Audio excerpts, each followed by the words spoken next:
اللہ اکبر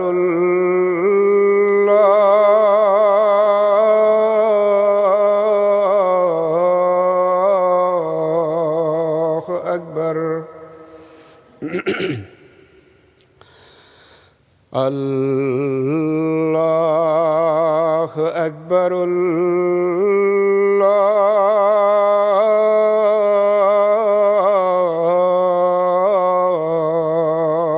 اکبر أشهد أن لا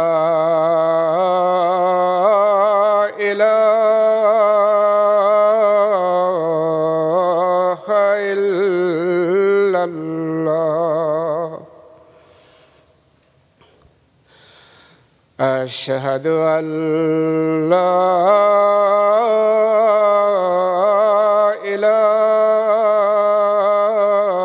إله إلا الله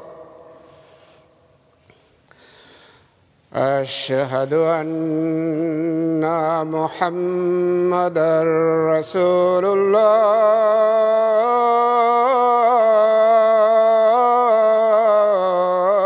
الله أشهد أن محمدًا رسول الله حي على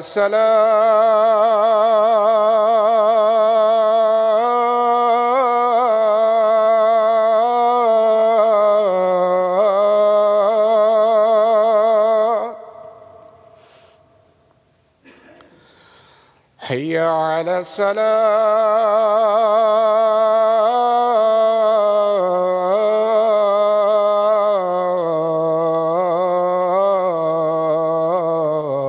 الصلاة حي على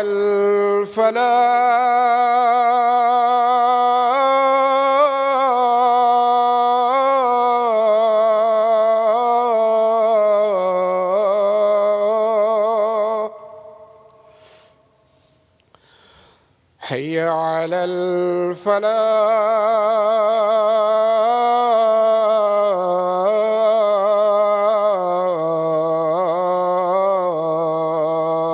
الفلاح الله أكبر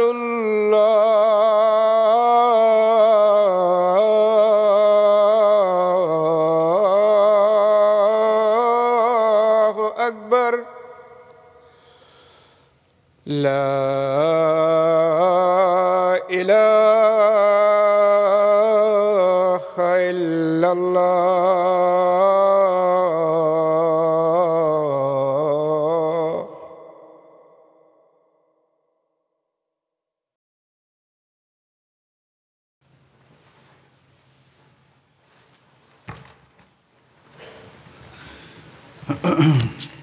السلام علیکم ورحمۃ اللہ.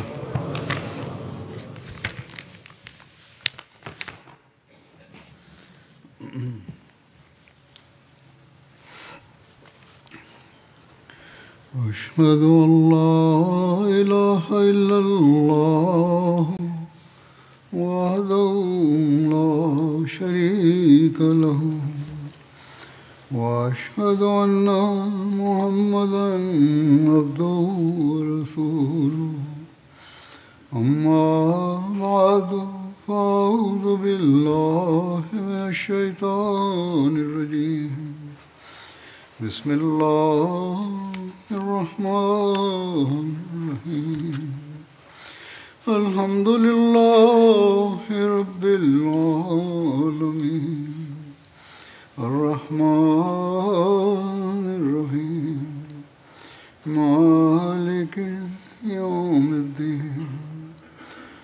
إياك نعبد وإياك نستعين اهدنا الصراط المستقيم صراط الذين أنعمت عليهم غير المغضوب عليهم ولا الضالين.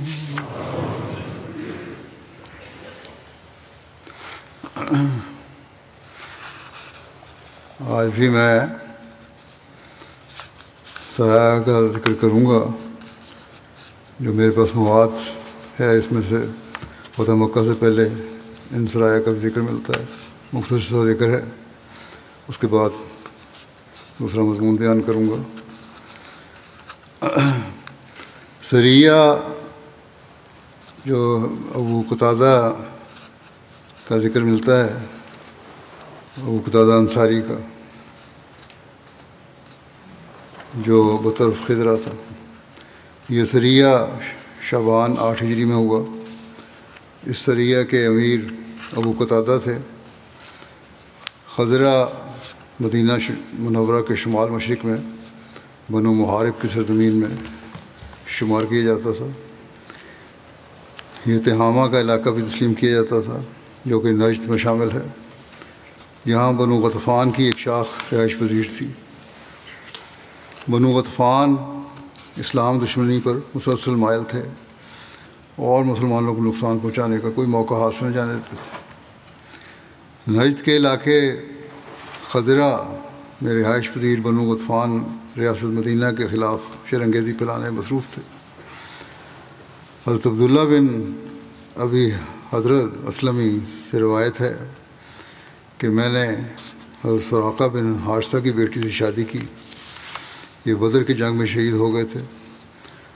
مجھے دنیا سے جو بھی حاصل ہوا ان کی چیزوں میں وہ مجھے اس کے مرتبے سے زیادہ محبوب نہیں تھا.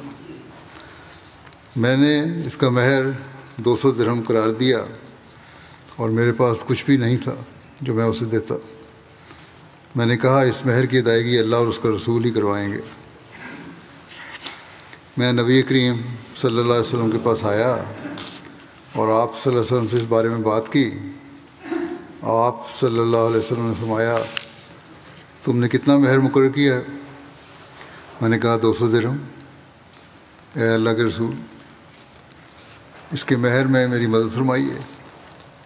آپ صلی اللہ علیہ وسلم نے فرمایا ابھی تو میرے پاس کوئی چیز نہیں ہے جس سے میں تمہاری مدد کروں، لیکن میرا ارادہ ہے کہ میں ابو قتادہ کو کچھ آدمیوں کے ساتھ ایک سریہ میں بھیجوں گا.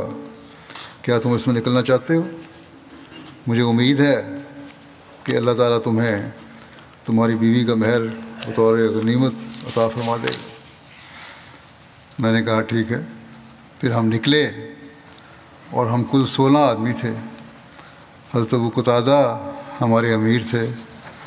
آپ صلی اللہ علیہ وسلم نے ہمیں نجد کی جانب قبیلہ غطفان کی طرف بھیجا اور آپ صلی اللہ علیہ وسلم نے فرمایا رات کو چلنا اور دن کو چھپ جانا اور اچانک حملہ کرنا اور عورتوں اور بچوں کو قتل نہ کرنا. پھر ہم نکلے یہاں تک کہ غطفان کی ایک جانب پہنچ گئے. جب اندھیرا چھا گیا تو ابو قتادہ نے ہمیں خطبہ دیا اور ہمیں اللہ تعالیٰ سے ڈرنے کی وصیت کی اور 2 آدمیوں کی جوڑیاں بنا دیں اور کہا کہ ہر آدمی اپنے ساتھی سے جدا نہ ہو یہاں تک کہ وہ شہید کر دیا جائے یا اس کی مجھے خبر دے، اور کوئی ایسا آدمی میرے پاس نہ آئے کہ میں اس سے سوال کروں تو وہ کہے مجھے دوسرے کا علم نہیں ہے. بالکل ساتھ ساتھ رہنا.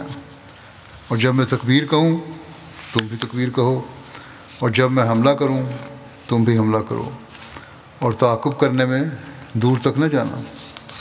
زیادہ تعاقب نہیں کرنا. اگر دشمن دوڑ جاتا ہے تو جانے دینا اس کو. چنانچہ ہم نے وہاں پر موجود لوگوں کا محاصرہ کر لیا. حضرت ابو قتادہ نے اپنی تلوار نیام سے نکالی اور تکبیر کہی، اور ہم نے بھی اپنی تلواروں کو نیاموں سے نکال لیا اور آپ کے ساتھ تکبیر کہی. چنانچہ ہم نے وہاں پر موجود لوگوں پر حملہ کیا. اچانک کہتے ہیں میں نے دیکھا کہ اس میں سے ایک دراز کا آدمی ننگی تلوار سونتے آہستہ آہستہ چل رہا تھا اور کہہ رہا تھا اے مسلمان آؤ جنت کی طرف۔ میں اس کے پیچھے چل پڑا۔ کافر تھا وہ، طنزیہ انداز میں کہہ رہا تھا کہ جنت چاہیے نا تمہیں، تو آؤ جنت کی طرف۔ وہ جنت جنت کہہ کر ہمارا مذاق اڑا رہا تھا۔ میں جان گیا کہ وہ مڑ کر آئے گا۔ میں اس کے پیچھے نکل پڑا۔ میرا ساتھی کہنے لگا دور مت جانا، ہمارے امیر نے ہمیں ڈھونڈنے کے لیے نکلنے سے منع کیا۔ بہرحال کہتے ہیں میں نے اسے پا لیا اور اس کی ننگی کمر کی طرف تیر پھینک دیا۔ اس نے پھر کہا اے مسلمان جنت کے قریب ہو۔ پھر طنزیہ انداز میں کہا۔ میں نے دوبارہ اس کی طرف تیر پھینکا اور اسے قتل کر دیا۔ میں نے اس کی تلوار لے لی۔ میرا دوست مجھے پکار رہا تھا کہ تم کہاں چلے گئے تھے؟ اللہ کی قسم میں ابو قتادہ کی طرف گیا۔ انہوں نے مجھ سے تمہارے متعلق پوچھا تو میں نے انہیں بتا دیا۔ میں نے کہا کیا امیر نے میرے بارے میں پوچھا؟ اس نے کہا ہاں، اور وہ مجھ پر اور تم پر غصہ ہو رہے تھے۔ اس نے مجھے بتایا کہ مسلمانوں نے اموال غنیمت جمع کر لیے ہیں اور ان کے سرکردہ لوگوں کو قتل کر دیا۔ چنانچہ میں حضرت ابو قتادہ کے پاس آیا تو آپ نے مجھے ملامت کی۔ میں نے کہا میں نے ایک آدمی کو قتل کیا جس کا معاملہ یوں تھا، اور وہ ایسے ایسے کہہ رہا تھا۔ پھر ہم نے جانوروں کو ہانکا اور عورتوں کو تلوار کر لیا۔ ہماری تلواریں پالان کے ساتھ لٹکی ہوئی تھیں۔ صبح ہوئی تو میرے اونٹ سے قطرے بہہ رہے تھے۔ ایک عورت نے جو ہرن کی طرح بار بار پیچھے دیکھ رہی تھی اور رو رہی تھی۔ میں نے پوچھا کیا دیکھ رہی ہو؟ اس نے کہا اللہ کی قسم میں ایک شخص کو دیکھ رہی ہوں، اگر وہ زندہ ہوتا تو ہمیں تم سے بچا لیتا۔ میرے دل میں یہ بات آئی کہ وہ شاید وہی ہے جسے میں نے قتل کر دیا، اور یہ اس کی تلوار ہے جو پالان کے ساتھ لٹکی ہوئی ہے۔ کہنے لگی کہ اللہ کی قسم یہ اس کی تلوار کی نیام ہے۔ اس کے پاس اس کی نیام تھی تلوار کی۔ اس میں داخل کر کے دیکھ، اگر تو سچا ہے۔ میں نے داخل کی تو وہ پوری آ گئی۔ چنانچہ وہ عورت رونے لگی۔ پھر ہم نبی کریم صلی اللہ علیہ وسلم کی خدمت میں اونٹ اور بکریاں لے کر آئے۔ ایک روایت کے مطابق صحابہ اس مہم میں 15 راتیں باہر رہے اور 200 اونٹ، 1000 بکریاں اور بہت سے قیدی لائے۔ خمس الگ کیا گیا اور ہر ایک کے حصے میں 12 اونٹ آئے۔ ایک اونٹ کو 10 بکریوں کے برابر قرار دیا گیا۔ جبکہ ایک دوسری روایت کے مطابق اس سریہ میں 200 اونٹ، 2000 بکریاں اور بہت سے قیدی غنیمت میں حاصل ہوئے۔ پھر ایک ذکر سریہ حضرت ابو قتادہ بطرف وادی عظم کا ہے۔ یہ رمضان 8 ہجری جنوری 630 عیسوی میں ہوا۔ عظم مدینہ سے 36 میل کے فاصلے پر مشرق کی طرف نجد کے علاقے میں ایک وادی ہے جہاں غطفان کی ایک شاخ بنو اشجع آباد تھے۔ اس سریے کا سبب یہ ہے کہ جب رسول اللہ صلی اللہ علیہ وسلم نے فتح مکہ کے لیے مکہ کی طرف جانے کا ارادہ فرمایا تو آپ صلی اللہ علیہ وسلم نے حضرت ابو قتادہ کو وادی عظم کی طرف روانہ فرمایا جو مدینے سے مشرق کی طرف ہے، جبکہ مکہ جنوبی جانب ہے، تاکہ لوگ یہ سمجھیں کہ حضرت صلی اللہ علیہ وسلم کی روانگی مکے کی طرف نہیں بلکہ عظم کی جانب ہوگی۔ ایک روایت کے مطابق اس سریے کے قائد حضرت عبداللہ ابن ابی حضرت تھے۔ حضرت ابو قتادہ کے ساتھ 8 صحابہ تھے، جن میں سے ایک حضرت محلم بن جسامہ الیسی بھی تھے۔ حضرت عبداللہ بن ابی حضرت بیان کرتے ہیں کہ جب ہم وادی عظم پہنچے تو وہاں عامر بن ازبت اشجعی ہمارے پاس سے گزرا۔ اس نے ان کے پاس آ کر انہیں اسلامی طریق کے مطابق سلام کیا۔ اس شخص نے اس پر مسلمانوں نے اس پر ہاتھ اٹھانے سے گریز کیا، کیونکہ اسلام کیا اسلامی طریقے سے، اس لیے تعلیم تو یہی ہے، منع ہو گیا۔ مگر حضرت محلم کا اس شخص کے ساتھ پہلے سے کوئی جھگڑا تھا، اس لیے انہوں نے عامر بن ازبت پر حملہ کر کے اسے قتل کر دیا اور انہوں نے اس کا سامان اور اونٹ اپنے قبضے میں لے لیا۔ اس کے علاوہ کسی جتھے سے صحابہ کا سامنا نہ ہوا۔ چونکہ انہیں صرف مشرکین کی توجہ بٹانے کے لیے بھیجا گیا تھا، اس لیے صحابہ وہاں سے واپس ہو لیے۔ اسی دوران میں انہیں خبر ملی کہ رسول اللہ صلی اللہ علیہ وسلم مکے کے لیے روانہ ہو گئے ہیں، لہذا یہ بھی اسی طرف مڑ گئے، یہاں تک کہ راستے میں حضرت صلی اللہ علیہ وسلم سے جا ملے۔ جب یہ رسول اللہ صلی اللہ علیہ وسلم کے پاس آئے تو اس قتل کا جو قتل کیا تھا انہوں نے، اس کا سارا واقعہ آپ کو بتایا۔ لکھا ہے اس تاریخ کی کتاب میں کہ یہ آیت نازل ہوئی کہ یا ایھا الذین آمنوا اذا ضربتم فی سبیل اللہ وتبینوا ولا تقولوا لمن القى الیکم السلام لست مؤمنا تبتغون عرض الحیات الدنیا وعند اللہ مغانم کثیرہ کذالک کنتم من قبل فمن اللہ علیکم وتبینوا ان اللہ کان بما تعملون خبیرا۔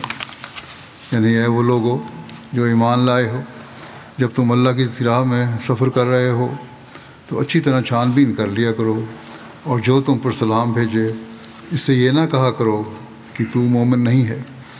تم دنیاوی زندگی کے اموال چاہتے ہو تو اللہ کے پاس غنیمت کے کثیر سامان ہیں، اس سے پہلے تم اسی طرح ہوا کرتے تھے، پھر اللہ نے تم پر فضل کیا، بس خوب چھان بین کر لیا کرو، یقین اس سے جو تم کرتے ہو وہ تو باخبر ہے۔ یعنی اس سے منع کیا گیا ہے جو سلام کرے اس کو سے کوئی تعرض نہیں کرنا، اس کو کوئی سختی نہیں کرنی، اس کو قتل نہیں کرنا یا سزا نہیں دینی۔ یہ غزوہ جیسے کہ بیان ہوا ہے 8 ہجری میں ہوا ہے، لیکن یہ آیت جو ہے یہ سورہ نساء کی ہے، اور روایت کی سیرت ابن کثیر میں لکھی ہے، اور سورہ نساء کے بارے میں زیادہ اتفاق یہی ہے کہ یہ ہجرت کے 3 اور 5 سال کے درمیان نازل ہوئی تھی۔ یہ ہو سکتا ہے کہ اس واقعے کا پتہ لگنے پر حضرت صلی اللہ علیہ وسلم نے یہ آیت پڑھ کر اظہار ناپسندگی فرمایا ہو۔ بہرحال اس بات سے ہم نے ان کو منع فرمایا اس آیت کے حوالے سے۔ اس کے بعد اب آگندہ انشاءاللہ فتح مکہ کی امید ہے ذکر شروع ہوگا۔ اس وقت اب جماعت کے ایک بزرگ اور جید عالم، خلافت کے فدائی، دین کے بے مثل خادم کو ذکر کروں گا جن کی گزشتہ دنوں میں وفات ہوئی ہے۔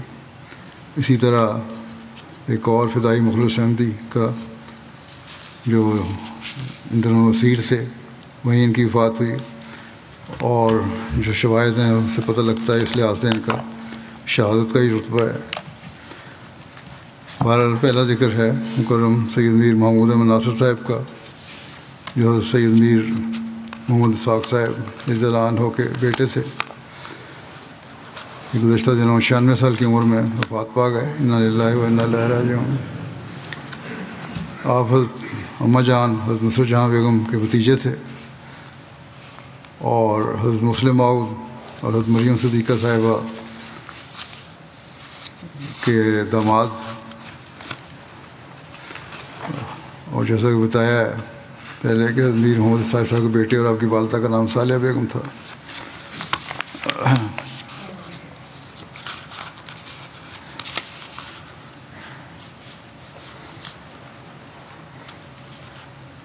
آپ حضرت میر ناصر نواز صاحب کے پوتے تھے، ان کی والدہ کا نام بھی صالحہ تھا، جو حضرت پیر منظور محمد صاحب کی بیٹی تھیں، جو حضرت صوفی احمد جان صاحب لدھوانی کے صاحبزادے تھے۔ سید محمود احمد صاحب ابتدائی تعلیم انہوں نے قادیان سے حاصل کی، پھر پنجاب یونیورسٹی سے BA کیا۔ مارچ 1944 میں اپنے والد حضرت سید میر محمد اسحاق صاحب کی وفات والے دن زندگی وقف کی۔ ان کے بیٹے عزیزہ محمد احمد نے مجھے لکھا ہے کہ 17 مارچ کو یہ بڑا حامد کا دن کہا کرتے تھے، تو انہوں نے ان سے پوچھا کہ آپ کے نزدیکی حامد کا دن کیوں ہے؟ تو انہوں نے کہا کہ اس دن میری والد کی وفات ہوئی تھی، میرے والد کی، اور حضرت مسلم ماؤد رضی اللہ عنہ نے اس جو سارا دن ہمارے گھر میں گزارا تھا، بلکہ نمازیں بھی وہیں پڑھائی تھیں، اور ایک مختصر تقریر وہاں کی حضرت مسلم موعود نے، جس میں میر صاحب کی دینی خدمات اور ان کی وقف کی روح اور علمیت وغیرہ کا ذکر کیا۔ کہتے ہیں میر صاحب یہ سن کر، میر محمود احمد صاحب کہتے ہیں کہ میں کھڑا ہوا اور وہیں کہا حضرت خلیفہ ثانی کو کہ حضور میں وقف کرتا ہوں۔ اس پر حضرت مسلم موعود رضی اللہ عنہ کی بڑی جذباتی کیفیت ہو گئی۔ آپ نے اس کو بڑا سراہا۔ اس وقت سید میر محمود احمد صاحب کی عمر 14 سال تھی، اور پھر اس وعدے کو ایسا نبھایا کہ اس کی مثالیں کم ملتی ہیں۔ جماعتی خدمات یوں ہیں، 1954 تا 1957 آپ یہاں انگلستان میں تھے، آپ نے بطور مبلغ کام کیا، اور اسی دوران S O S SOAS oriental school of oriental and African studies میں حضرت مسلم موعود کے ارشاد پر تعلیم بھی حاصل کی۔ حضرت خلیفۃ مسیح رابع رحمہ اللہ تعالیٰ کے ساتھ ہی اکٹھے دونوں پڑھتے تھے۔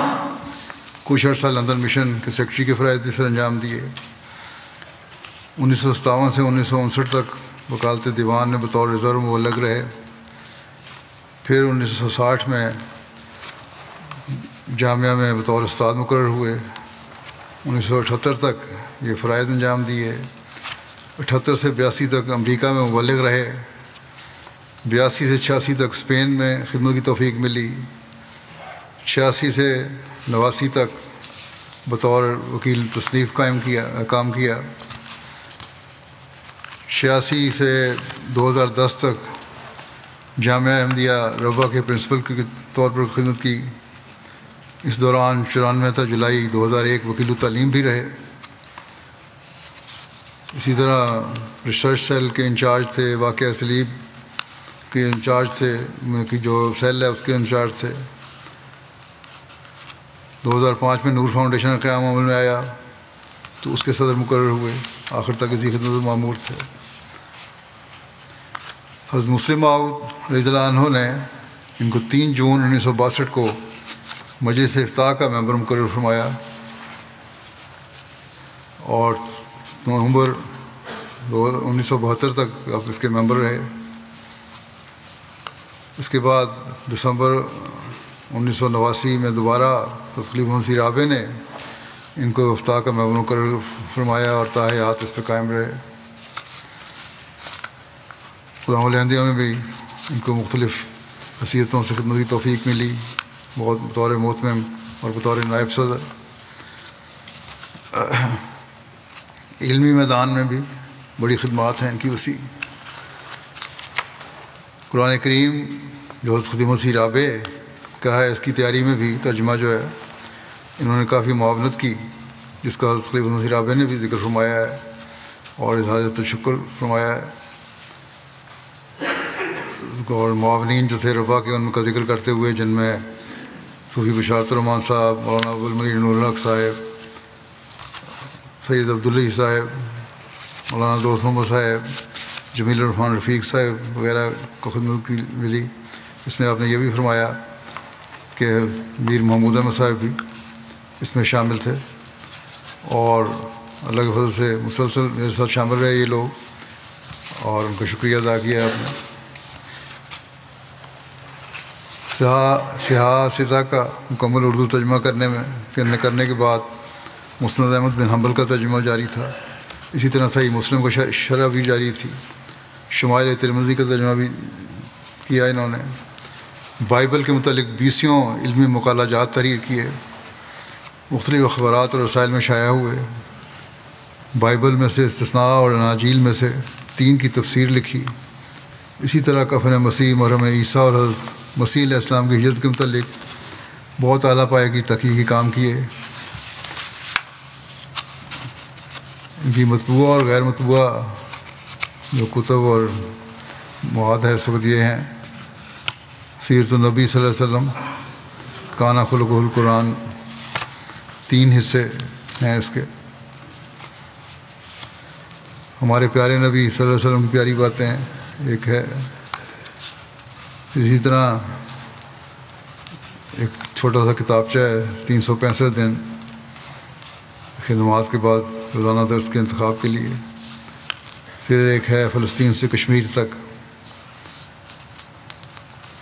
حضرت مسیح علیہ السلام کی تحریرات کی روح سے سیرت النبی انہوں نے مواد اکٹھا کیا بھی غیر مطبوعہ ہے. صحیح بخاری سے انتخاب کیا بعض عناوین کا، تربیت عناوین ہے. اسی طرح جب ایک پوپ نے اگر سوال کیا تھا پرانے پوپ نے، اس کا بھی انہوں نے رد کیا.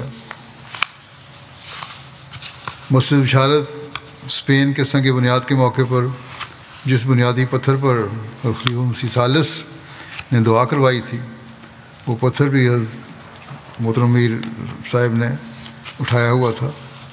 اسی طرح مسجد بشارت اسپین کے افتتاح کے موقع پر بھی ان کو اور ان کی اہلیہ کو خدمت کا موقع ملا، جس کا خلیفہ مسیح رابع نے اپنے ذکر بھی فرمایا تھا.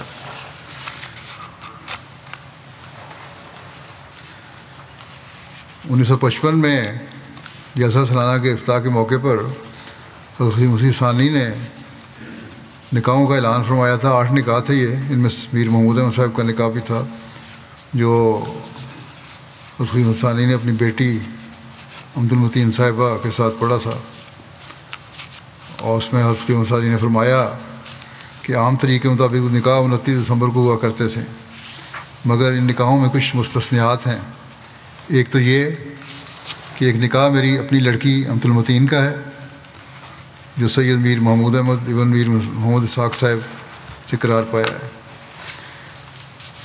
پھر اس پر تفصیل بیان کی.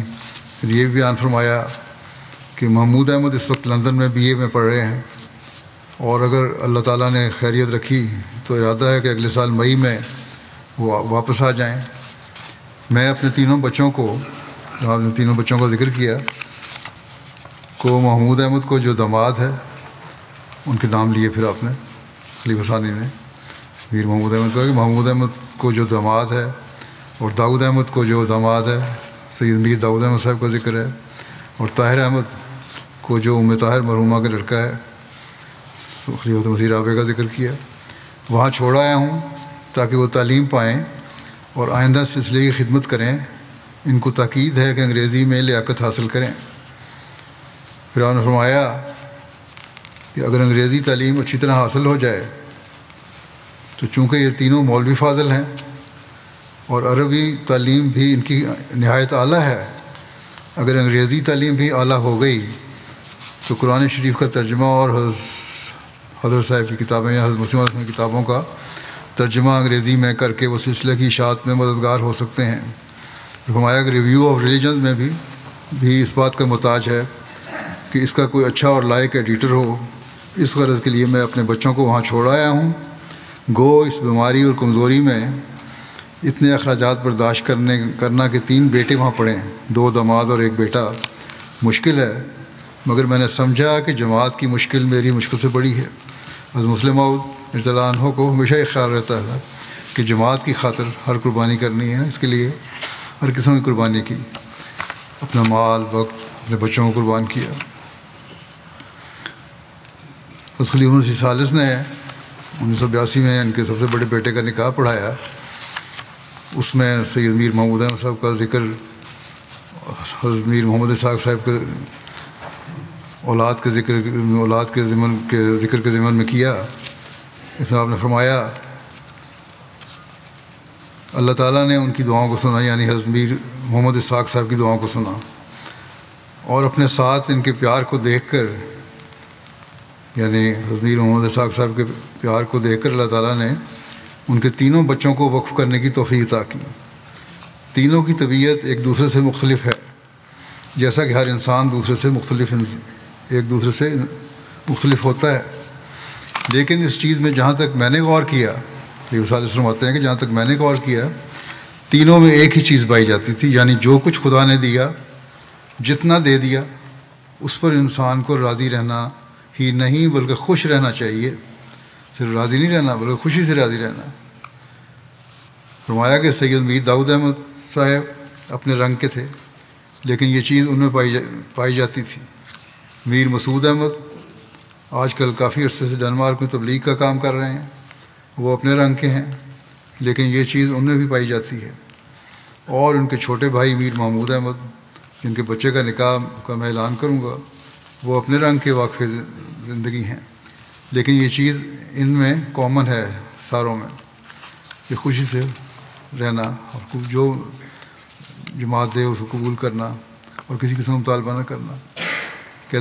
فرماتے ہیں کہ ان کے باپ کا یہ ورثہ پوری نسل میں آگے چلا ہے۔ خدا تعالیٰ نے حضرت مامو جان رضی اللہ عنہ کی اولاد پر، یعنی میر اسحاق صاحب کی اولاد پر بڑا فضل کیا ہے۔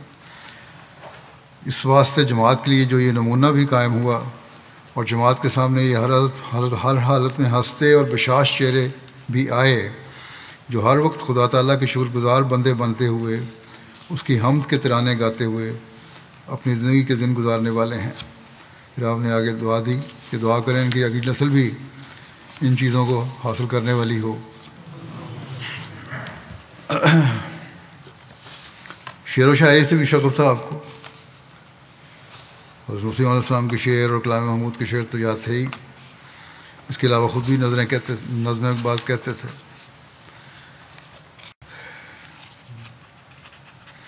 پھر ایک دفعہ انہوں نے مربیوں کو جو جامعہ میں آنا چاہتے ہیں، ابھی آیا ہی نہیں، اور مربی بنی خواہش رکھتے ہیں، ایک نصیحت کی اور ایک لایا عمل دیا۔ وہ بڑا اچھا لایا عمل ہے، مربیوں کو سامنے رکھنا چاہیے، بلکہ ہر شخص کو جو جامعہ میں آنا چاہتا ہے اور جو آ چکا ہے ان کو بھی۔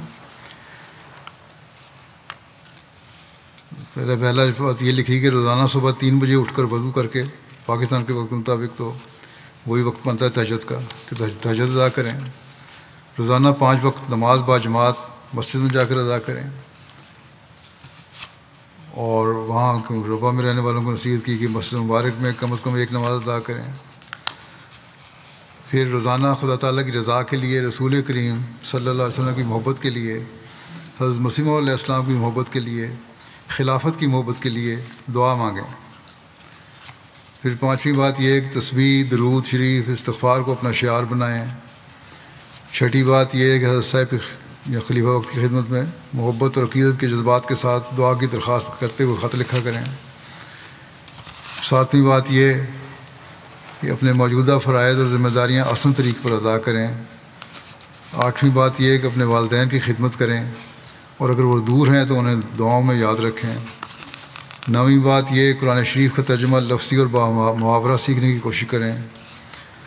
10ویں بات یہ کہ روحانی خزائن کا کم از کم 3 دفعہ مطالعہ کریں۔ 11 یہ کہ روزانہ الفضل اور ایک عام اخبار پڑھیں۔ روزانہ الفضل اور ایک عام اخبار پڑھیں۔ روزانہ خدمت خلق کا ایک کام کم از کم ضرور کریں۔ ان کے بیٹے سید غلام محمد فروخ لکھتے ہیں ان کے بارے میں کہ چند باتیں پیش کرتا ہوں کہ ابا کو اللہ تعالیٰ سے جو محبت تھی، اس کا اظہار نمازوں اور ذکر الہی سے ہوتا تھا۔ ان کی نمازوں کو تو میں نے بھی دیکھا ہے مسجد میں، ایک طرف کونے میں لگے جس خوشبو سے پڑھا کرتے تھے۔ جو گھر میں نمازیں وہ تو ہوتی ہیں ان کو ہم نہیں جانتے، لیکن باہر بھی ان کی ایک عجیب کیفیت ہوتی تھی نماز کے وقت۔ ایک ایسا فطری اور بے تکلف تعلق تھا جس کا لوگوں کے سامنے اظہار نہیں سمجھتے تھے، لیکن پھر بھی بعض دفعہ اظہار ہو جاتا ہے، لوگ خود ہی نوٹ کر لیتے ہیں۔ مثال کے طور پر انہوں نے لکھا ہے کہ میں ابا کی نوٹ بک دیکھتا ہوں، اس پر ہر روز اللہ لکھا ہوا نظر آتا۔ غور کیا تو معلوم ہوا کہ جب بھی اپنے قلم میں روشنائی بھرتے سیاہی تو پہلا لفظ اللہ لکھتے ہیں، اور اس طرح بعض اوراق یا ڈائریوں پر کئی لائنوں میں صرف اللہ لکھا ہوا تھا۔ اپنے آخری سالوں میں اپنے کمرے میں ایک فقرہ لکھا تھا، اے میرے اللہ تی آمو۔ تو میں نے پوچھا اس کا مطلب کیا ہے؟ کہتے ہیں اٹالین زبان کا لفظ ہے تی آمو کہ آئی لو یو، اللہ تعالیٰ کو لکھا ہے انہوں نے۔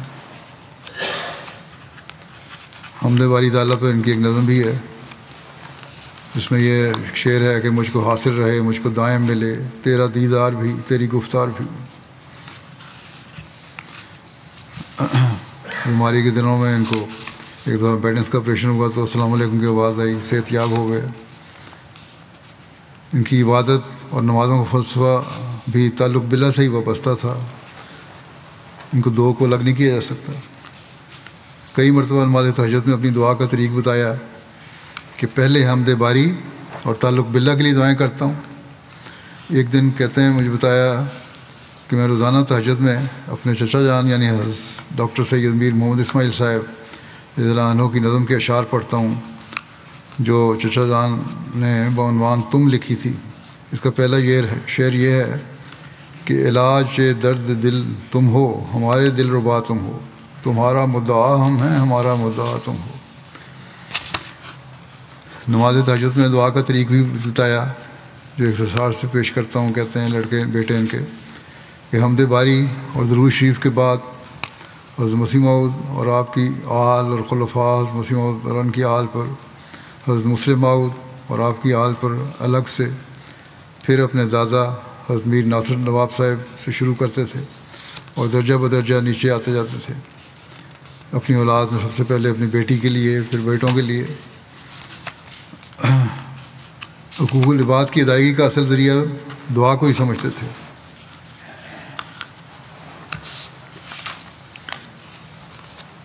خلافت سے محبت اچھا لگتی تھی نہ تو تھی، لیکن سب سے بڑھ کے محبت ان کی حضور صلی اللہ علیہ وسلم سے تھا، عشق تھی، عشق تھا ایک۔ اتباع سنت رسول کی کوشش کرتے تھے، چھوٹی چھوٹی باتوں سے اس کا اظہار ہوتا تھا۔ کہتے ہیں ان کے بیٹے کے ایک دو مرتبہ اس طرح ہوا کہ آپ کسی بے آرام کرسی پہ بیٹھے ہوئے تھے اور میں کسی دوسری کرسی پہ بیٹھا تھا آرام سے۔ میں اٹھا اور ان کے لیے کرسی خالی کی، لیکن اس پر نہیں بیٹھے کہ حضور صلی اللہ علیہ وسلم نے کسی کو اس کی جگہ سے اٹھا کر خود بیٹھنے سے منع فرمایا ہوا ہے۔ بے شک بیٹے ہو تم میرے، لیکن یہ حضرت صلی اللہ علیہ وسلم کی سنت کے خلاف ہے کہ دوسرے کی کرسی بیٹھنے کی جگہ پہ قبضہ کیا جائے، اس لیے میں نہیں بیٹھوں گا۔ اسی طرح راستہ میں آتے جاتے سلام کرنے پہل کرنے کی کوشش کرتے، جمعہ کے دن جمعہ کی نماز کے بعد اور عصر کی نماز کے بعد دعا کرنے مشغول رہتے اور اس بات کو ناپسند کرتے کہ کوئی ان سے ملنے بھی آئے اس دوران میں، کیونکہ حضور صلی اللہ علیہ وسلم نے فرمایا ہے کہ یہ قبولیت دعا کا وقت ہوتا ہے۔ کہتے ہیں ہم بچے بھی اس سے گریز کرتے تھے کہ ان کے پاس اس وقت میں جائیں۔ حضور صلی اللہ علیہ وسلم کے یوم ولادت اور یوم وفات اور حضرت مسیح موعود علیہ السلام کے یوم ولادت اور یوم وفات پر تاکیدی طور پر درود شریف کثرت سے پڑھنے کی نصیحت کرتے تھے اور خود بھی اکثر سبحان اللہ و بحمدہ سبحان اللہ العظیم اللہم صلی علی محمد و آل محمد پڑھتے رہتے۔ کہتے ہیں میں ایک دفعہ قادیان گیا تو مجھے یہ دعا لکھ کے دی کہ دارالمسیح کے ہر کمرے میں سب سے پہلے ایک دفعہ میری طرف سے یعنی میر صاحب کی طرف سے یہ دعا پڑھنا اور حضرت مسیح علیہ السلام کے مزار مبارک پر بھی دعا کرنا۔ 1990 میں آپ پر ایک مقدمہ قائم ہوا جو مجلس شورا میں اظہار رائے پر تھا۔ مقدمہ 298 کا تھا، لیکن جج نے آپ کو کہا کہ آپ نے تقریر میں حضور صلی اللہ علیہ وسلم اور صحابہ کی توہین کی ہے۔ اس پر آپ نے بڑی سختی سے اس کا رد کیا جج کے سامنے اور انہوں نے کہا، مجھے بتاتے تھے کہ مجھے اس بات کی بڑی تکلیف تھی۔ جج نے آپ کو کہا کہ میر محمود احمد نے بحث کے دوران نبی کریم صلی اللہ علیہ وسلم اور صحابہ کے متعلق توہین آمیز الفاظ استعمال کیے ہیں۔ اس پر میر محمود احمد صاحب نے کہا کہ یہ مجھ پر الزام ہے، یہ سراسر جھوٹ ہے، جھوٹ ہے، جھوٹ ہے۔ میں نبی کریم صلی اللہ علیہ وسلم اور صحابہ کی دل سے تعظیم کرتا ہوں اور ان کی رسالت پر پختہ ایمان رکھتا ہوں۔ میں نے کہا کہ میں سید ہوں اور ان کی آل سے ہوں اور جھوٹ بولنے والے پر لعنت بھیجتا ہوں۔ یہ جج کے سامنے بڑی ضرورت سے بیان دیا انہوں نے۔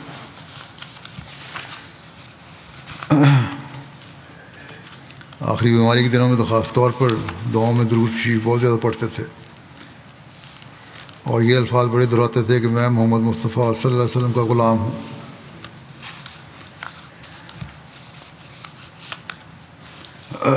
حضرت مسیح علیہ السلام سے محبت کا اظہار تھا۔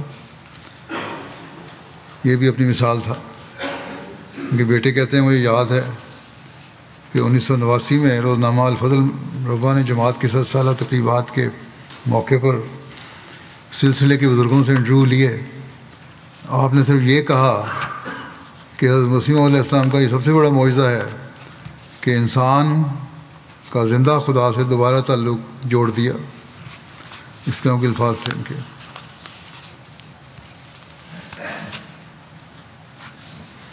قادیان بھی بیماری کے دنوں میں بعض ہوتی تھی، نہیں جا سکتے تھے، تیاری ہوتی تھی، پروگرام کینسل ہوتے تھے، لیکن آخر وقت میں ایک محبت تھی قادیان سے، حضرت مسیح علیہ السلام کے مزار پہ حاضری کی کا ایک شوق تھا، جس سے پھر تکلیف اٹھا کے چلے جایا کرتے تھے. مطالعہ کے بارے میں لکھا ہے قرآن کریم، بخاری، روحانی خزائن کا مطالعہ آپ کی روزانہ زندگی کا معمول تھا، اور ہمیں بھی اس کی تلقین کرتے تھے. جو لوگ ملنے آتے ان کو بھی مطالعے کی تلقین کرتے. 1990 میں ان پہ مقدمہ ہوا، ایک رات چنیوٹ کے حوالات میں بھی رہے. کہتے ہیں میں ملنے گیا تو انہوں نے کہا مجھے بالٹی اور مگ اور براہین احمدیہ لا دو.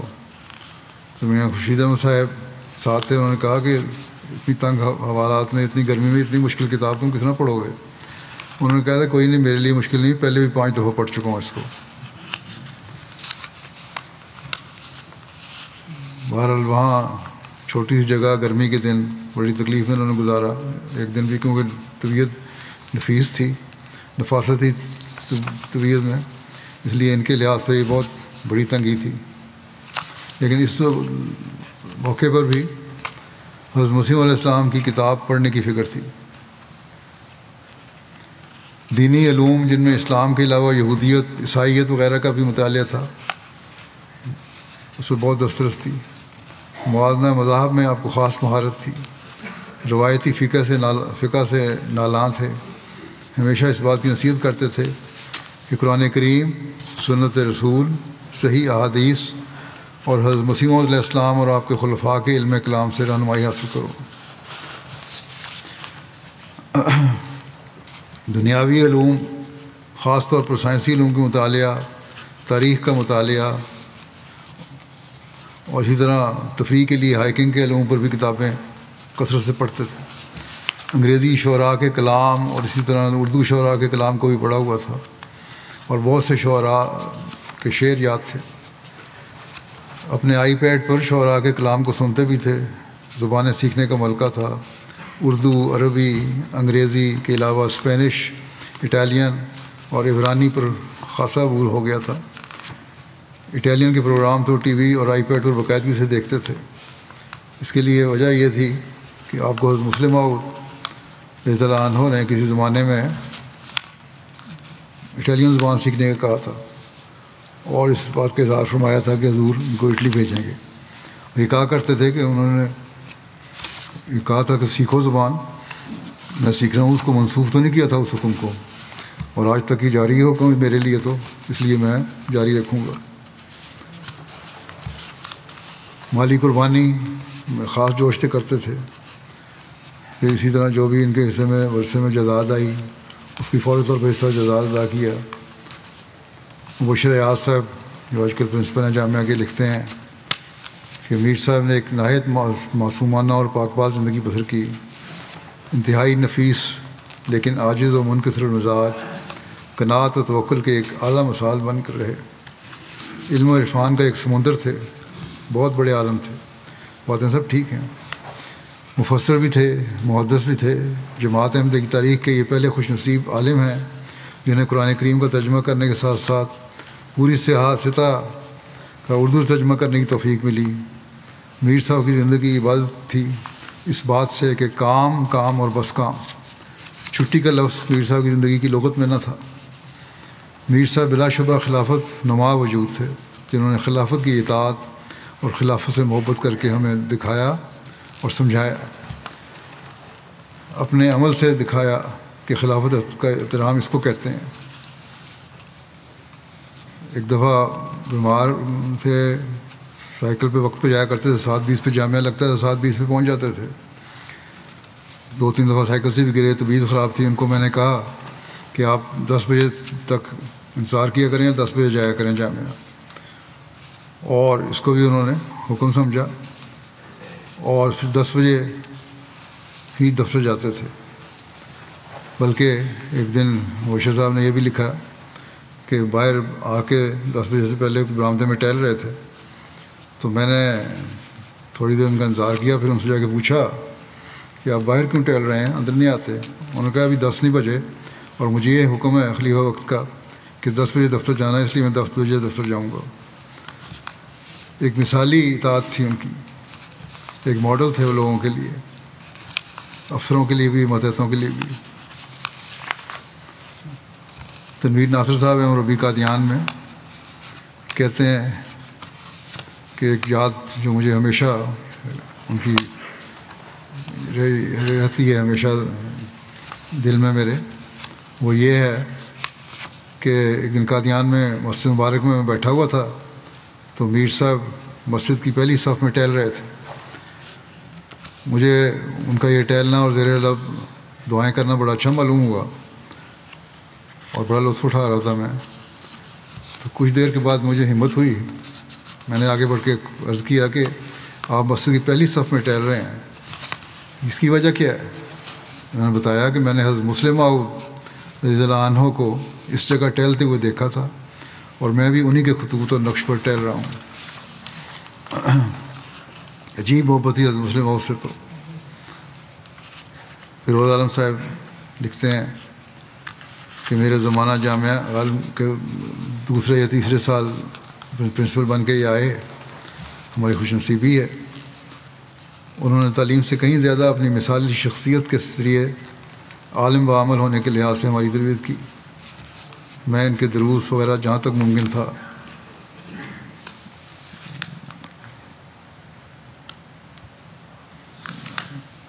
ان پہ سنتا اور ان پہ عمل کرنے کی کوشش کرتا۔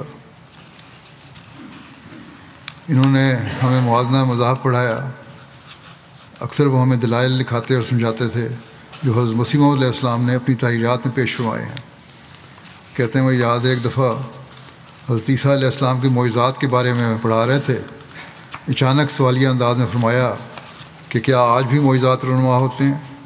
پھر اپنا ایک تجربہ سناتے ہوئے فرمایا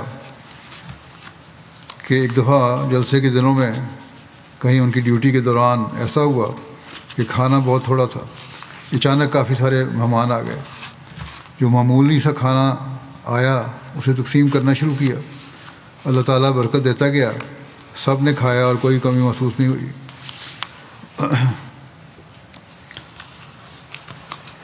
ان کے پوتے عزیز حاشر احمد ربیع ہیں، وہ لکھتے ہیں کہ اللہ تعالیٰ سے بڑی محبت تھی، ایک عجیب اثر چھوڑا تھا اللہ تعالیٰ کی محبت کا ہر ایک کے دل میں، بڑوں میں چھوٹوں میں۔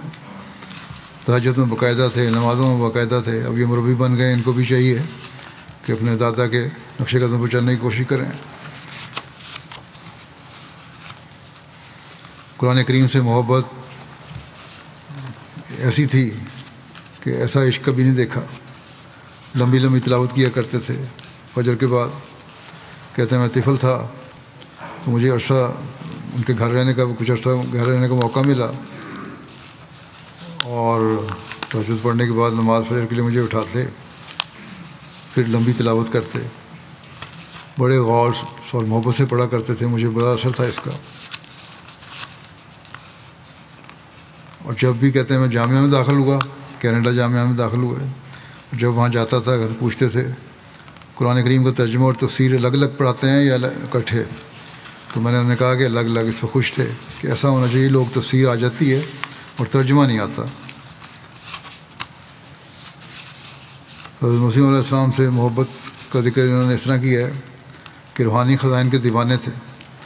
مجھے بہت مرتبہ یہ کہا کہ میں نے حضرت اقدس علیہ السلام کی کتب بہت مرتبہ پڑھی ہیں، مگر ہر دفعہ نئے مضامین نکلتے چلے آتے ہیں۔ مجھے کہا کرتے تھے کہ روحانی خزائن پڑھ لو تو تمہیں قرآن حدیث سیرت سب کی سمجھ آئے گی۔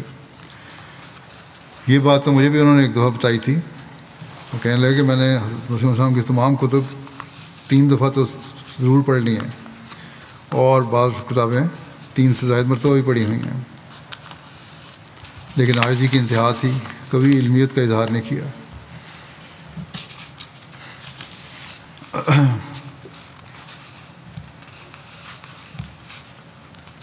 ایک دفعہ خطبہ کہتے ہیں سن رہے تھے، ایک دفعہ گھر میں بجلی بند ہو گئی، ربوں میں بجلی اکثر بند ہو جاتی ہے پاکستان میں، ٹی وی بند ہو گیا، تو ٹی وی بند ہو گیا، میں چھوٹا تھا، میں اٹھ کے جانے لگا، تو انہوں نے کہا بیٹھو، تمہیں کیا پتہ کس وقت بجلی آ جائے اور پلے وقت کا خطبہ دوبارہ شروع ہو جائے اور تم اتنے الفاظ مس کر دو۔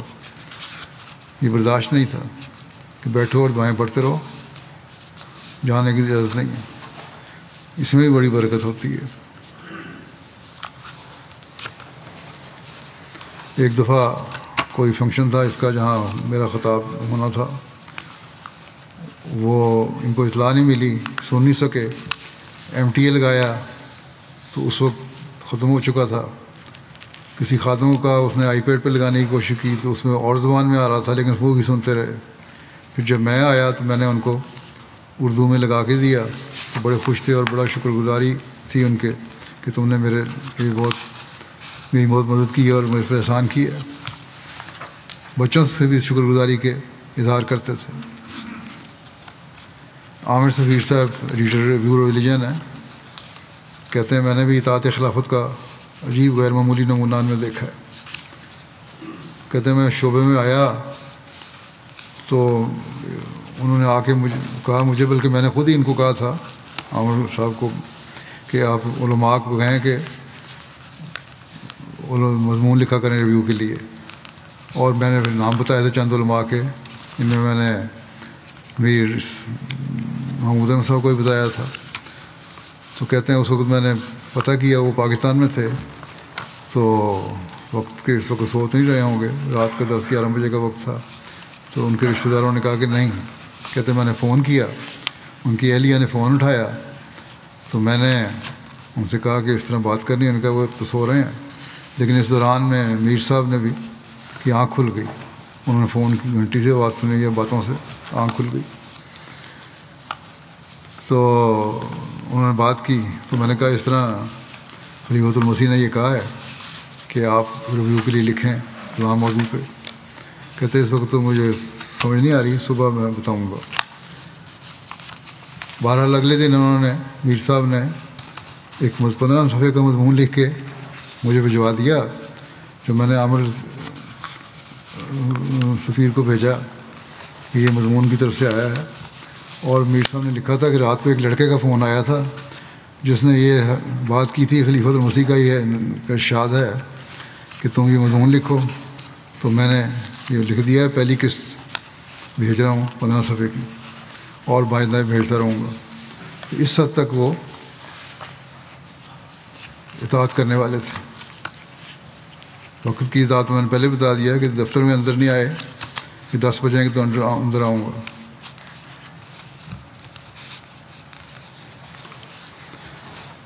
پھر جو ان کا پروگرام ہوتا تھا کفن مسیح کے بارے میں، اس کے بارے میں جو یہاں نمائش لگتی تھی جلسے پہ، اس میں بھی شامل ہوتے ہر سال، اور حضرت مسیح علیہ السلام کی تعلیمات کی روشنی میں سارا بیان کرتے تھے یہ، اور یہ فرماتے تھے کہ لکھا ہے عامر سفیر نے کہ کہتے تھے مربیان جب کسی علمی موضوع پر مطالعہ کرتے ہیں تو اصل یعنی جماعتی پہلو کو چھوڑ کر دنیاوی حوالوں پر زیادہ توجہ دیتے ہیں، لیکن ان کا طریق یہ تھا کہ سب سے پہلے حضرت مسیح علیہ السلام کی تحریرات اور موقف مکمل طور پر سمجھتے، اور پھر بعد میں غیر جماعتی یا سیکولر پہلوؤں کو دیکھتے، نہ کہ اس کو الٹ۔ کہتے ہیں کہ میر صاحب بڑے اعتماد سے دنیا کے جو بڑے بڑے شراؤٹ کے ماہرین ہیں ان کے سامنے حضرت مسیح علیہ السلام کا عقیدہ پیش کرتے تھے، زندہ بچ جانے کا، حضرت عیسیٰ کے زندہ بچ جانے کا سلیب سے واقعہ بیان کرتے ہیں کہ ریویو آف ریلیجن کی ٹیم کافی عرصے سے اس پہ جو ریسرچ ہوئی تھی اس کا واقعہ ہے کہ ریویو آف ریلیجن کی ٹیم کافی عرصے سے اس موضوع پر مختلف زاویوں اور پہلوؤں سے کام کر رہی تھی۔ ان کی کوشش تھی کہ شراؤٹ سے متعلق جملہ سائنسی، تاریخی اور نظریاتی پہلو پیش کر کے جماعتی موقف کو تقویت دی جائے، لیکن اس کے برعکس میر صاحب کی حکمت عملی اس سے مختلف تھی۔ ان کا یہ تھا کہ حضرت مسیح علیہ السلام نے یہ زور دیا ہے مریم عیسیٰ پر، اور حضرت مسیح علیہ السلام کے نکات کو بنیاد بنایا جائے اور باقی پہلوؤں کو اضافی حیثیت دی جائے۔ وہ بار بار یہی موقف پیش کرتے رہے، اور مریم عیسیٰ ہی وہ کڑی ہے جو واقعہ صلیب کو سمجھنے کی کلید ہے۔ ریویو کی ٹیم کی کاوشوں سے اگرچہ جماعت کا اخلاقی تاثر مضبوط ہوا اور ماہرین سے تعلق اچھے ہوئے، مگر علمی سطح پر فیصلہ کن اثر نہ پڑ سکا۔ لیکن میر صاحب کی اپروچ نے، کہتے ہیں، آخرکار اپنا اثر دکھایا۔ شراؤٹ کا اس وقت کے سب سے مشہور ماہر اور فوٹوگرافر بیری شوارٹز نے خود اعتراف کیا کہ اگر آپ واقعی مریم عیسیٰ سے متعلق اپنا نقطہ ثابت کر دیں تو مجھے ماننا پڑے گا کہ عیسیٰ واقعی صلیب سے بچ گئے تھے۔ ان کے بے شمار واقعات لوگوں نے لکھے ہیں اور بھی ہیں، ان کے بچوں کی طرف سے، ان کی اولادوں کی طرف سے، اور لوگوں کی طرف سے، واقفین کی طرف سے، مربیان کی طرف سے بیان کرنے مشکل ہیں۔ ایک چیز ہے جو ہر مربی نے لکھی، بہت سارے، کم از کم اگر ہر ایک نہیں تو جو کامن ہے، کہ کہتے تھے ایک لفظ پکڑ لو، قبر، اس پہ عمل کرو، اور اس قبر کے معنی یہ بتاتے تھے کہ قاف سے قرآن، بے سے بخاری حدیث کی کتاب، اور رے سے روحانی خزائن۔ یہ کہا کرتے تھے کہ اگر ان کے تم ماہر بن جاؤ، اس کو حاصل کر لو، اس پر عمل کرنے کی کوشش کرو، اس سے علم سیکھنے کی کوشش کرو، اس سے روحانیت سیکھنے کی کوشش کرو، تو تم نے اپنے مقصد کو پانے میں کامیاب ہو، تم اپنے مقصد کو پانے میں کامیاب ہو جاؤ گے۔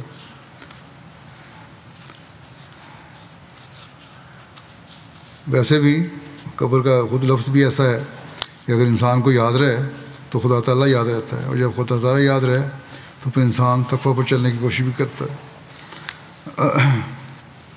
بہرحال خلافت کے ایک عظیم معاون اور مددگار تھے، جانثار تھے، حرف پر عمل کرنے والے تھے، باوفا تھے، ایسے سلطان نصیر تھے جو کم ہی ملتے ہیں۔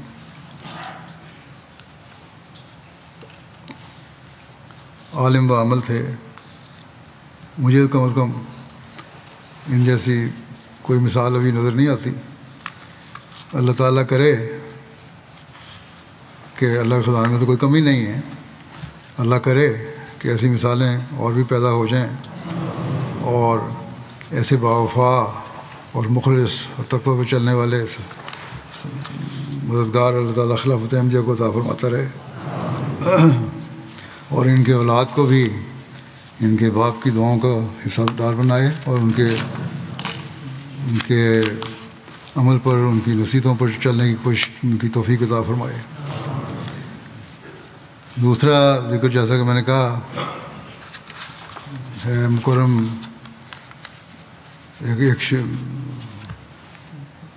احمدی کا جو گزشتہ دنوں میں سیری میں وفات جن کی ہوئی، ڈاکٹر طاہر محمود صاحب، کراچی کے تھے، ابن غلام رسول صاحب، انا للہ و انا الیہ راجعون۔ وقت وفات ان کی عمر 17 سال تھی۔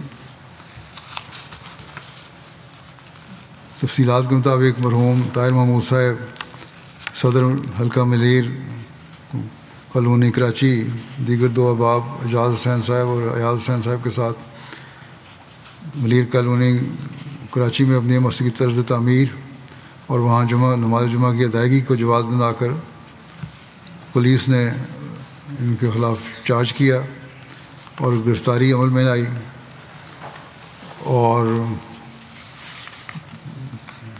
پہلے قبل گرفتاری ضمانت کروائی گئی تھی، لیکن بعد میں ان کی ضمانت منسوخ ہو گئی اور ان کو گرفتار کر لیا گیا۔ اس دوران میں جو ضمانت کے لیے عدالت میں تھے، مخالفین کے ہجوم نے اور مخالف وکلاء نے ان پر حملہ کیا، ان کو تشدد کا نشانہ بنایا، خطرناک نتائج کی دھمکیاں دیں، بلکہ یہاں تک کہ پولیس کے ایک اہلکار نے ہجوم کو کہا کہ ان کو گولی مار دو، اور پولیس اسٹیشن میں بھی ان پر تشدد کیا گیا۔ حضرت اقدس مسیح موعود علیہ السلام اور خلفاء کے خلاف بدزبانی کرنے پر مجبور کیا گیا، لیکن یہ ڈٹے رہے، استقامت دکھائی۔ اس کے بعد ان کو جوڈیشل کر کے جیل میں منتقل کیا گیا۔ جیل میں یہ 2 ماہ رہے، اور وفات سے چند دن قبل ان کے گردوں میں انفیکشن کی وجہ سے جیل میں طبیعت خراب ہوئی۔ پھر ان کو وہاں سے ہسپتال بھیجا گیا، لیکن چند دنوں بعد یہ وفات پا گئے۔ انا للہ و انا الیہ راجعون۔ وفات کے وقت بھی ہسپتال میں بھی ان پہ ہتھکڑیاں لگائی ہوئی تھیں، ان کے ہاتھوں میں ہتھکڑیاں لگی ہوئی تھیں۔ اور یہ جن کی وفات ہے، یہ تشدد کی وجہ سے بھی ہو سکتا ہے، ان کو اندرونی چوٹیں بھی آئی ہوں، تو یہ ہو سکتا ہے یہی بنی ہو۔ تو اس لحاظ سے اسیری کی ضرورتیں برداشت کیں، مار کھائی، عدالت کے سامنے مار کھائی، اور یہ وجوہات ساری، یہ شواہد ایسے ہیں کہ اس لحاظ سے ان کو شہادت کا مقام بھی ملتا ہے، اور یہ شہیدوں کے زمرے میں بھی آئیں گے۔ نظام وصیت میں شامل تھے، اور بطور صدر، سیکرٹری دعوت اللہ، اور بہت ساری دوسری ذیلی تنظیموں کی خدمات کا بھی موقع ملا ان کو۔ ان کے تایا حکیم احمد دین صاحب کے ذریعے ان کے خاندان میں احمدیت آئی تھی، جنہوں نے حضرت مولوی امام الدین صاحب حضرت مسیح علیہ السلام کے توسط سے 1920 کی دہائی میں خلافت ثانیہ کی دور میں بیعت کر کے احمدیت میں شمولیت اختیار کی تھی۔ اس کے بعد ان کے والد نے بھی احمدیت قبول کی۔ غریبوں کی پردہ پوشی کرتے ہوئے مالی مدد کرتے تھے، کئی غریب بچوں کی شادی کروائی، جیل میں بھی قیدی ساتھیوں کی مدد کرتے رہے۔ دوران ملاقات جب یہ جیل میں تھے، ان سے جب پوچھا جاتا کہ جیل میں کوئی تکلیف تو نہیں، تو کہتے کہ تکلیف کیسی، میں تو یہاں دین کی خاطر آیا ہوں، مجھے تو موقع مل رہا ہے تبلیغ کرنے کا۔ اس وقت بھی بے خوف اور نڈر ہو کے تبلیغ کرتے رہے۔ طاہر محمود صاحب کے خلاف 17 جنوری 88 کو police station Malir colony Karachi میں ایک مقدمہ درج ہوا تھا، اور مقدمہ یہ تھا کہ ایک مدعی نے کہا تھا کہ میرے چھوٹے بھائی کی بیعت کروائی ہے انہوں نے۔ اس وقت بھی اسیر رہے تھے، یہ دوسری دفعہ اسیری کا شرف ملا تھا ان کو، اور مخالفت کا سامنا بھی ان کو کرنا پڑا۔ 3 دفعہ ان پر حملے بھی ہوئے، لیکن اپنا معاملہ خدا کے سپرد کر دیا، اور انہوں نے خواب میں دیکھا تھا کہ ایک حملہ آور اللہ تعالیٰ کی گرفت میں آ گیا ہے۔ اس کے بعد وہ شخص جو دشمنی کرنے والا تھا وہ قتل ہو گیا اپنے کسی جھگڑے میں، اور اس صورتحال سے دوسرے جو 2 تھے انہوں نے مرحوم کے گھر آ کے اپنے فعل پر معافی مانگی، اور انہوں نے فوراً معاف کر دیا، کوئی مقدمہ نہیں کیا۔ مرحوم کی اہلیہ بیان کرتی ہیں کہ ہمارے ساتھ ان کا رویہ مثالی تھا، جماعت کے لیے وقف تھے، رات کو واپس آتے، میں نے کبھی ان سے کوئی شکوہ نہیں کیا، روکا نہیں، کیونکہ مجھے دلی اطمینان تھا کہ مرحوم خامد کہ اس فعل کی وجہ سے اللہ تعالیٰ غیب سے ہمارا کام کر رہا ہے۔ ان کے بچوں میں سے ایک واقعی زندگی مربی سلسلہ بھی ہیں۔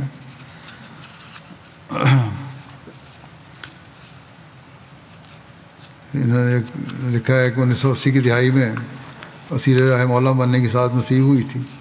اس موقع پر پولیس نے آپ کو بہت تشدد کیا تھا، تو کوئی جب کہتا تھا تشدد کا کہ اب آپ احتیاط کیا کریں، تو کہتے تھے بڑے جذباتی انداز میں کہ میں نے اب پولیس کی مار کھا لی ہے، اس لیے اب مجھے کوئی ڈر اور خوف نہیں رہا، اب تو میں بے دھڑک ہو کے دعوت اللہ کرتا ہوں۔ عثمان گان میں ان کی اہلیہ محترمہ مبشرہ صاحبہ کے علاوہ ایک بیٹی اور 3 بیٹے شامل ہیں۔ بیٹے ملیم محمود صاحب ربی سلسلہ ہیں، پاکستان میں بھی ہیں، پاکستان میں ہی ہیں۔ اللہ تعالیٰ مرحوم سے مغفرت کا سلوک فرمائے، درجات بلند فرمائے، اور ان کی اولاد کو بھی ان کے نقشہ میں چلنے کی توفیق عطا فرمائے۔ نماز کے بعد نماز جنازہ ہوگا۔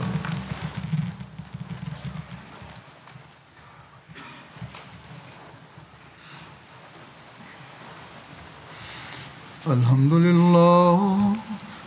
لله نحمده ونستعينه ونستغفره ونؤمن به ونتوكل عليه ونعوذ بالله من شرور أنفسنا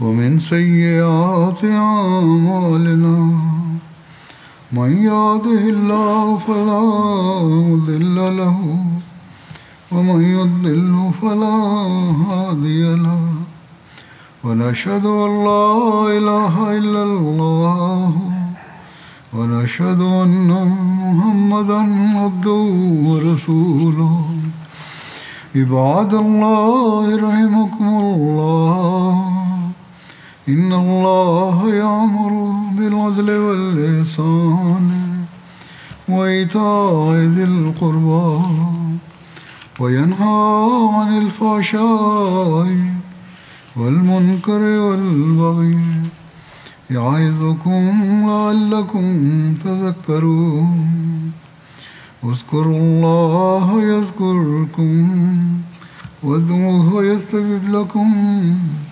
ولذكر الله أكبر.